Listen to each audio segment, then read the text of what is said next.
People without goals get used by other people who have them. People who don't have goals work for people who do. And that is the quote of the day.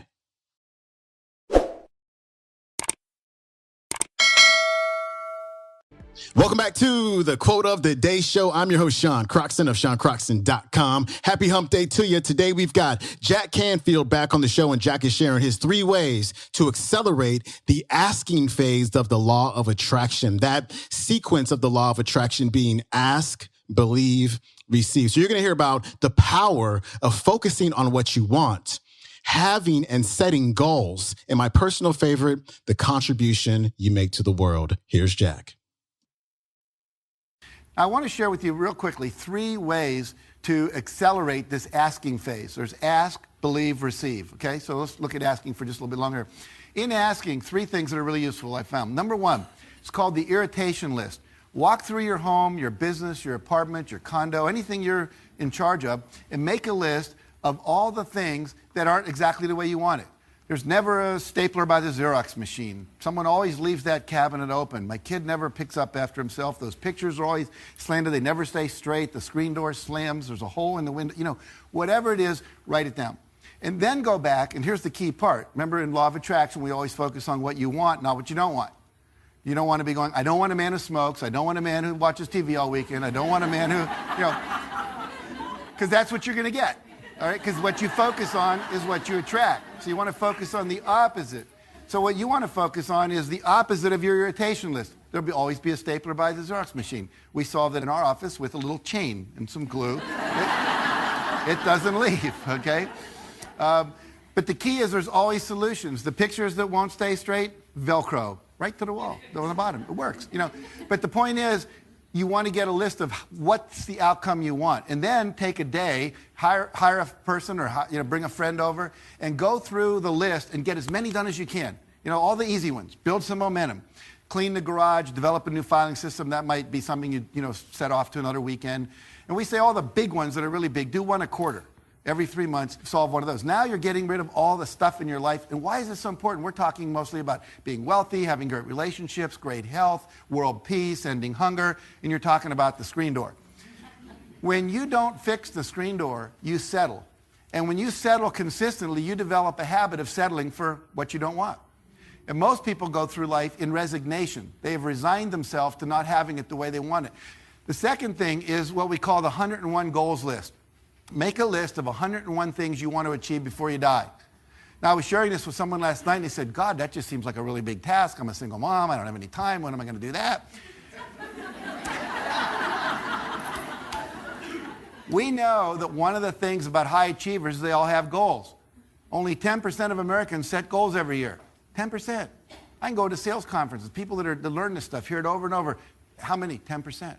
We also know the same 3 to 10% control 90% of the resources of the world. So literally, without goals, you're directionless. You will be used. See, people without goals get used by other people who have them. People that don't have goals work for people who do. And so you want to be someone who picks up and gets clear about what you want.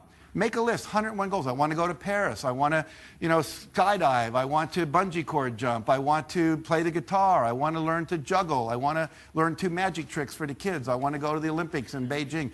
Whatever it is, make the list. And you'll see there's a lot of stuff under there that you've kind of put down that you want. And you can have anything you want. The last thing with this is what we call the vision exercise. And there are 7 categories to the vision exercise. Number 1 has to do with finance. So we're saying to you, we're going to look at 7 areas of your life for total abundance. So what do you want financially? How much money do you want to earn? How much profit do you want in your business? What do you want your retirement fund to hold when you retire?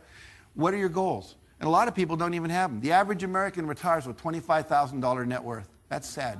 That is really sad. Think about that, okay? Number 2, career and job. What do you want in your career and job? Maybe you want to be the regional sales manager. Maybe you want to open up the office in Hong Kong. Maybe you want to get an award for being the best speaker in your speaking business. Whatever it might be, what are your career and job goals? Okay? The third area has to do with relationships. Most people have goals for job and for money, But do you have relationship goals? How many new friends do you want to make this year? Do you want to heal your relationship with your daughter? Do you want to have a better sex life and more intimacy with your spouse? Do you want to connect with your parents who maybe you've been estranged to, or your sister? What are your relationship goals each year? What are your health and fitness goals? Most of you don't know your cholesterol level, don't have a cholesterol level goal. You probably know what your weight is. We're obsessed with that. But what weight would you like to have?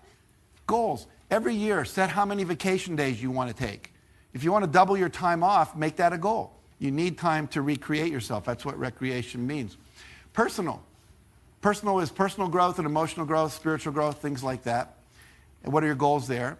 And then lastly, contribution. What contribution do you want to make to the world? What legacy do you want to live? Volunteer time, philanthropy, making a difference, ending hunger, whatever it might be. And that's an important one that most people don't think that much about. But I'll tell you, I've spent a lot of time with billionaires who have everything you think you'd ever want, and they're still unhappy. And one of the people I met with was worth about $500 million. And he said his life went through 4 stages. The first stage, he said, was called stuff. He figured if he had lots of stuff, he'd be happy. He had lots of stuff, cars, boats, planes, wasn't happy. He said, I guess I'd need better stuff. So he got better stuff, right? A better plane, a better house, a better whatever. Still wasn't happy. And he said, maybe I've got the wrong stuff. If I own a football team, maybe that would make me happy. Still wasn't happy. And then he went into the 4th phase of his life unexpectedly. A friend asked him to come with him to give out some wheelchairs to kids who'd lost their legs and landmines and stuff in Bosnia and Croatia. So he flies over, and they're putting kids in wheelchairs. And one of the kids, in one of his visits, he put him in a wheelchair, 11-year-old boy, and he turned away, and the kid wouldn't let go of his leg. And he turned back, and through an interpreter, the boy said, don't leave yet. He said, I want to memorize your face. He says, because when we meet again in heaven, I want to be able to say thank you one more time. And he said, that was the first time in my life I felt pure joy. See, and the pure joy comes from giving. Giving that which you think you want to receive. And then it comes back, we always hear the word multiplied. And it truly does. The next step is to be clear about how much you want and by when you want it. What are the specific goals? You can have a dream like, I'd like to have more time with my wife. Well, we'll take 3 long weekend vacations by October 31st. So always take it and make it as specific as you can. You might have a weight goal. I want to lose weight. Well, that could be I'll weigh 135 pounds by June 30th, or I'll run a marathon by this date. So get as specific as you can. If you're clear about what it is you want, the how will show up. This is one of the important parts of law of attraction. You don't have to know the how. You just have to be clear about what it is you want. If you're clear about what you want, your subconscious internally and externally, what we call source, the universe, the quantum field, infinite intelligence, God, will also figure out. So you've got 2 parts working together to create the pathway. It's not important that you see the whole way.